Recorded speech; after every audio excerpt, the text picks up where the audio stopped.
जय श्री राधे कृष्ण। आप सभी का आपके अपने YouTube चैनल पे बहुत बहुत स्वागत है।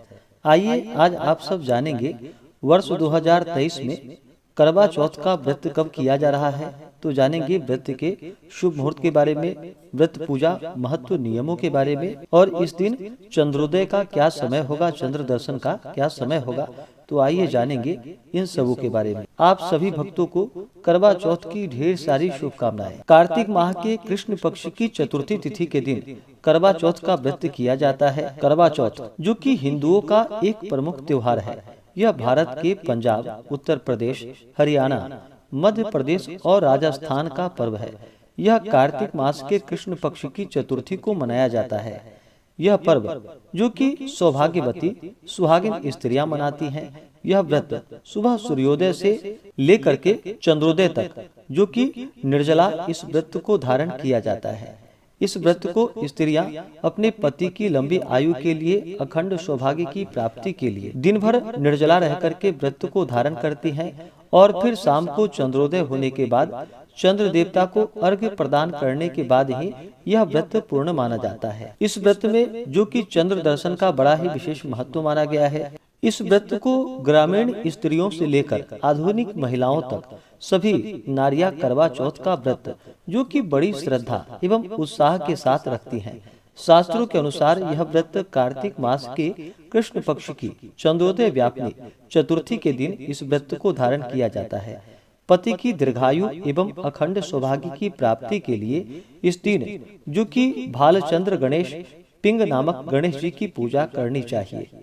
और साथ में जो कि चौथ माता का जो कि माता गौरी का स्वरूप मानी जाती हैं, इनका पूजन किया जाता है। तो आइए जानते हैं करवा चौथ व्रत के शुभ मुहूर्त के बारे में। कार्तिक माह की कृष्ण पक्ष की चतुर्थी तिथि प्रारंभ समय जो कि 31 अक्टूबर 2023 दिन मंगलवार रात्रि 9:32 और चतुर्थी तिथि की समाप्ति होगी 1 नवंबर 2023 दिन बुधवार को रात्रि 9:21 पे। तो हमें चंद्रोदय व्यापिनी के अनुसार जो समय प्राप्त हो रहा है करवा चौथ व्रत के लिए, वह समय 1 नवंबर 2023 दिन बुधवार को प्राप्त हो रहा है। तो सभी इस दिन व्रत को धारण करेंगे।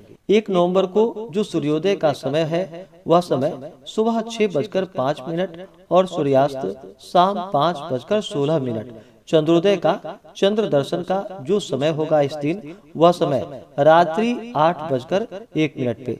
बहुत से जगहों पे चंद्रोदय जो कि मौसम अगर साफ ना हो, चंद्रमा दिखाई ना पड़ रहे हो, तो जो पंचांग के अनुसार चंद्रोदय का समय है, तो आप इसके बाद चंद्र देवता को उनके नाम से अर्घ्य प्रदान करें और फिर व्रत को पूर्ण कर सकते हैं। तो चंद्रोदय 1 नवंबर को जो कि रात्रि 8:01 पे है। इस दिन राहु काल का जो समय होगा, वह समय सुबह 11:41 से दोपहर 1:06 तक राहु काल का समय होगा। राहु काल समय के दौरान कोई भी शुभ कार्य या नया कार्य नहीं करना चाहिए। यह लाभकारी नहीं होता है, इस बात का ध्यान रखें। इस बार करवा चौथ के दिन योग जो कि बड़ा ही अच्छा योग बन रहा है। यह पुण्य फलदायी है और सभी प्रकार के सिद्धियों को प्रदान करने वाली है।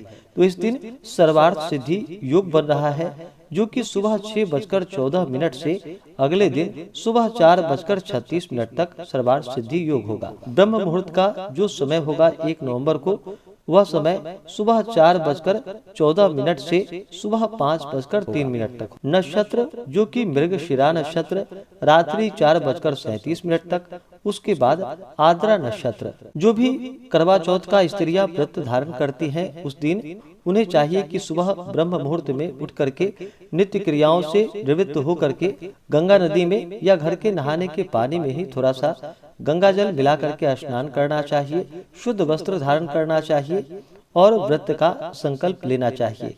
बहुत से जगहों पर जो कि सर्गी लेने की भी परंपरा है, तो आप अपने परंपराओं के अनुसार आप चाहें तो सर्गी भी कर सकते हैं। इस प्रकार से नित्य क्रियाओं से निवृत्त होकर के स्नान आदि करके शुद्ध वस्त्र धारण करके व्रत का संकल्प लेना चाहिए। भगवान गणेश जी से, चौथ माता से, माता गौरी से प्रार्थना करनी चाहिए कि हे भगवान गणेश, हे माता गौरी, आज मैं करवा चौथ का व्रत धारण करने जा रही हूँ। इस प्रकार से प्रार्थना करें कि यह व्रत मेरा निर्विघ्न पूरा हो। आप हमें आशीर्वाद प्रदान करें, हमें पुण्य फलों की प्राप्ति हो, आपके मन में जो भी इच्छा हो, जो भी कामना हो, वह भगवान गणेश और माता गौरी से कहें। और इस दिन जो कि दिन भर निर्जला रह करके इस दिन जल नहीं ग्रहण किया जाता है, इस बात का ध्यान रखें। वहीं पे संकष्टी चतुर्थी का व्रत भी किया जाता है। तो जो करवा चौथ का व्रत धारण नहीं करते हैं, संकष्टी चतुर्थी का व्रत करते हैं, तो वो एक समय फलाहार करके भी व्रत को धारण करते हैं। तो आप अपने अनुसार आप जैसे भी व्रत को धारण करते हो उस प्रकार से व्रत को धारण करें। तो करवा चौथ के व्रत में जहाँ तक निर्जला व्रत को धारण करना चाहिए, अन्न और जल दोनों का त्याग करना पड़ता है। इस प्रकार से सुबह के समय में और विशेष प्रकार से शाम को चंद्रोदय के समय में भगवान गणेश जी का, साथ में चौथ माता का, माता गौरी का पूरे विधि विधान के साथ पंचोपचार या खोटसोपचार पूजन विधि के द्वारा पूजन करना चाहिए।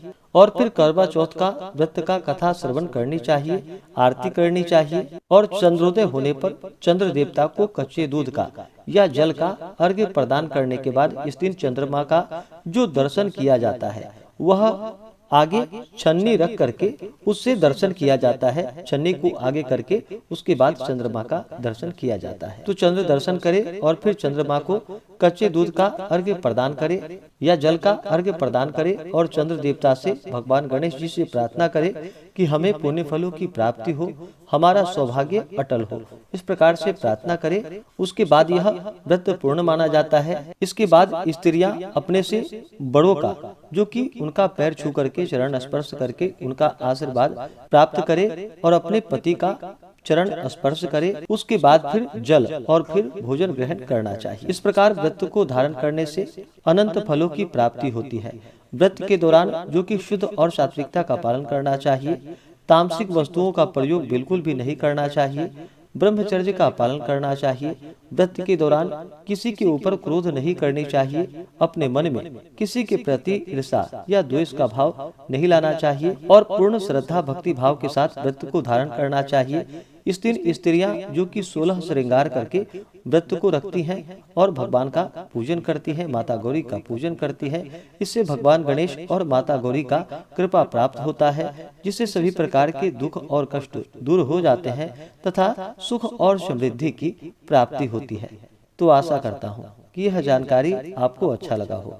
ऐसे ही ज्ञानवर्धक जानकारियाँ प्राप्त करने के लिए हमारे इस चैनल पे अगर आप नए हैं तो चैनल को लाल बटन दबा करके सब्सक्राइब करें, साथ में बेल आइकन घंटी को दबाएं ताकि मेरे वीडियो का नोटिफिकेशन आपको समय से मिलता रहे।